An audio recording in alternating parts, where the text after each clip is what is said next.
So I just got my first $100 from YouTube, and honestly, it made me want to quit.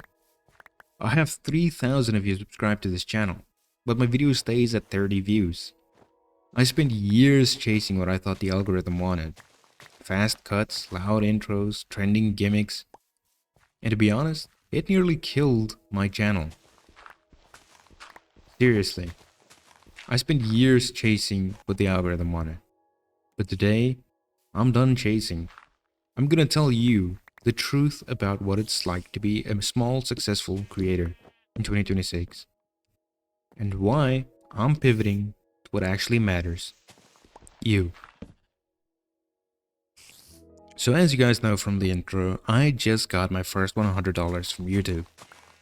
And for years, I thought this moment would feel like winning. I thought that once the earn tab turned green, that my first deposit hit my account and everything would change. I'd be professional and that I'd made it. But standing here in March 2026 looking at that number, it doesn't feel like a win. It feels like a receipt for thousands of hours of unpaid labor. It feels like proof that the dream we were sold when we were young, the one where you just post consistently and the algorithm will find you, is a complete lie. I have over 3,000 of you subscribed to this channel. On paper, that sounds great. In 2016, 3,000 subscribers meant that you were a local celebrity. In 2026, it means I'm fighting for my life just to get 30 views in the first hour. It means you're struggling to get the first 30 views. Yesterday, I uploaded a video.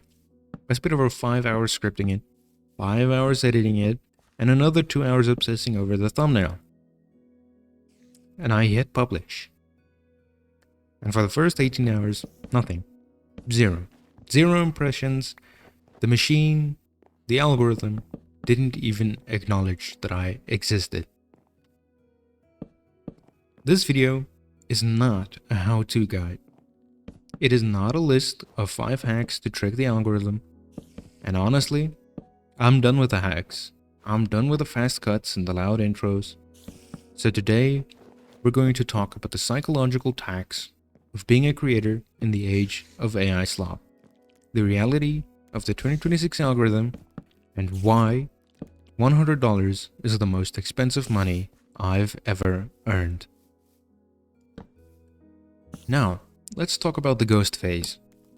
If you've ever uploaded a video and watched it sit at 0 views for a day, you know the feeling. It's a specific kind of anxiety that didn't exist 10 years ago. Back then, if you had 3,000 subs, your video went into 3,000 subscription boxes. It was a one-to-one relationship. In 2026, that relationship is dead. YouTube doesn't trust my subscribers to know what they want to watch. Instead, it uses a semantic review. The AI literally watches my video frame by frame, it reads my transcript, it analyzes my tone, and it compares it to every other gaming video uploaded that hour. Yesterday, my video sat at 0 impressions, I wasn't being shadow banned. I was being audited, where the algorithm was trying to decide whether I was a real human or an AI bot churning out content. And here's the kicker. While that audit is happening, you, the creator, are losing your mind. You start questioning everything. Is the thumbnail too simple? Did I use the wrong font? Is my voice too boring? We've turned creative processes into a game of please the machine, please the algorithm. We aren't making videos for the people anymore. We're making them for the server in a cooling facility in Oregon. And when that server finally decides to give you a spike, like the 370 impressions I got this morning, it feels like a gift. But it's not a gift. It's the bare minimum. Now, subscribers is a legacy metric. It's the rotary phone of YouTube. I remember the day I hit 1,000. I was so hyped. I thought, okay, the engine has started, and then I would hit 2,000, then 3,000. But have you noticed that your view count doesn't actually move with your sub count in 2026? In 2026, your subs are just a seed group. YouTube shows a video to about 50 of them. If 5 of them don't click in the first 10 minutes, the algorithm will assume that your video is trash and stop showing it to the rest. Think about how insane that is. You spent years building a community, but a robot is acting as the gatekeeper, refusing to let them see your work because of a low initial click-through rate. This is where fast-cut brain rot comes in. We are so terrified that those first 50 people clicking away that we stopped being ourselves. We've started performing as the YouTuber, you know, the voice, the high energy, the high over-enunciated, and fake excitement. I fell for it. I tried to be that fast-cut guy on all my other channels too. I tried to be the extreme reaction guy, and you know what happened? My views stayed at 30. And what worse, I hated my own channel. The first $100 I got, that money represents a period where I was my most fake. It's blood money from a version of me that doesn't actually exist anymore. And it never did. So, there is a silver lining though. And the only reason is I'm still here is that yesterday, when my impressions finally spiked, my average view duration hit 4 minutes and 43 seconds on a 12-minute video. That later stabilized around 4. To a casual observer, that sounds low. That means only 25% of the people watching actually finished the video. But in 2026, the algorithm sees that as a victory.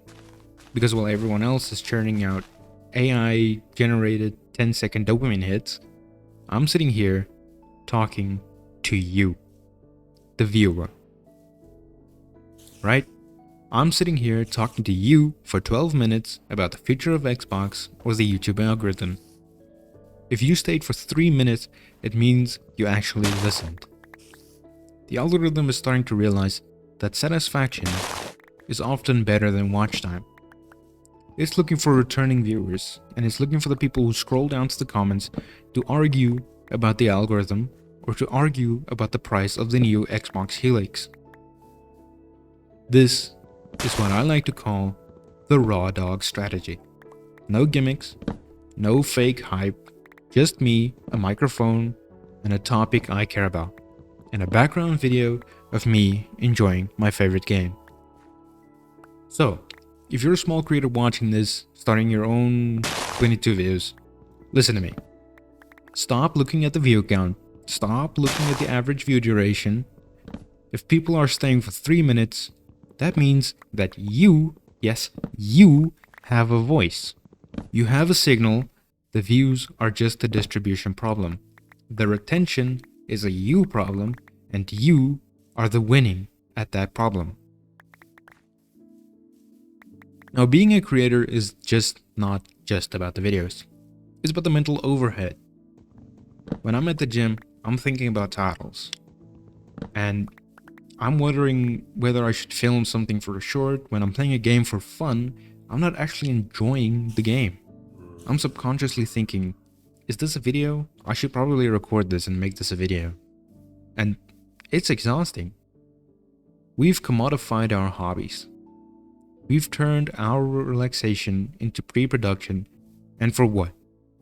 For $100 after 18 months? Come on. If I worked a minimum wage job for hours I've put into this channel, I'd have thousands of dollars. But we don't do this for the hourly rate. Hell, this is a side hobby for me. This isn't even what I do. But we do it for the connection. But the connection that we so desperately want is being throttled. In 2026, YouTube is pushing multi-format. They want you to do shorts, live streams, long form, and community posts. They want you to be a 24/7 content factory. But I'm just one guy. I use Linux and Windows. I play sim racing, and I'm trying to build a game in Godot, and I have a life. I have other things I want to do during the day. So, the truth about the algorithm truth, is that the platform is designed for companies, not people.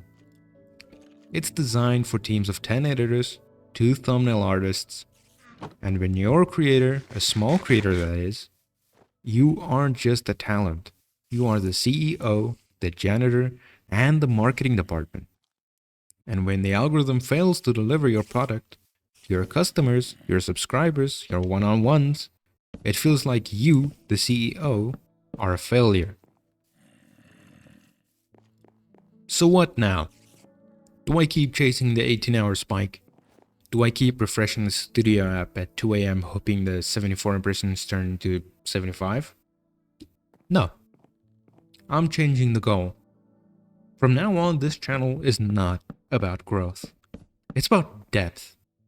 If 30 of you watch this video and 5 of you actually find it helpful, that's a win in my book. I'm done making videos for the machine. I'm making it for the 5 of them who are actually struggling with a 3,000 subscriber lie.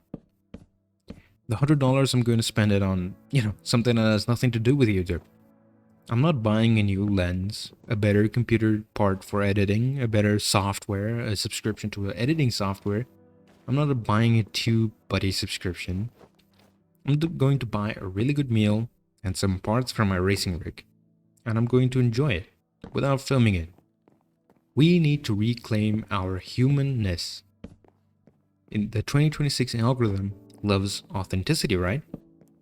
Well, this is as authentic as it gets. I'm tired, I'm frustrated, but I'm not quitting.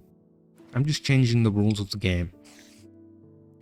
So I'm going to keep living my life, and I'm going to keep posting these video essays, because that's what I actually care about. It's what I enjoy doing.